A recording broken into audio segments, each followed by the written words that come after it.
where a lady, the gentleman was had was mentally challenged and during his lifetime, and he passed away. And she told me he was afraid of the dark. And while we had him at the funeral home, we had a table with a light on it. We left the light on. And obviously that wasn't for him, but it was for her, and it meant something to her. She was still taking care of him. Well, I think what we were trying to do, just in my experience, I found that the things that are most comforting to people are the physical things, because when you have a tragedy like what you're describing, a young person pass away, or not that to diminish the Sure.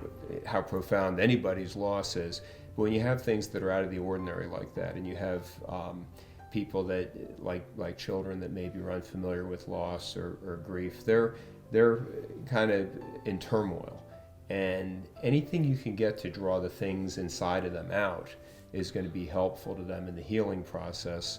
So we had a situation to where this child died, and her classmates, most of them, it's probably their first time that they've had to experience, the loss of somebody that they loved or cared about. So what we did was we provided the magic markers, and they were able to come up and to not just be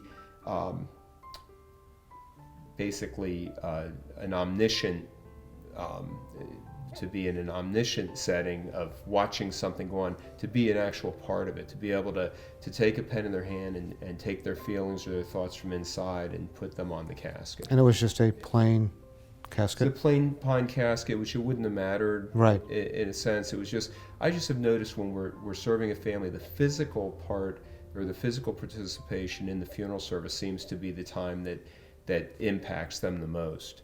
And the whole thing with grief is to let it out. When people tend to hold things in, those are the people that tend to go into isolation or carry a tremendous burden. It's always nice to find an outlet, a way that people can express, what's inside.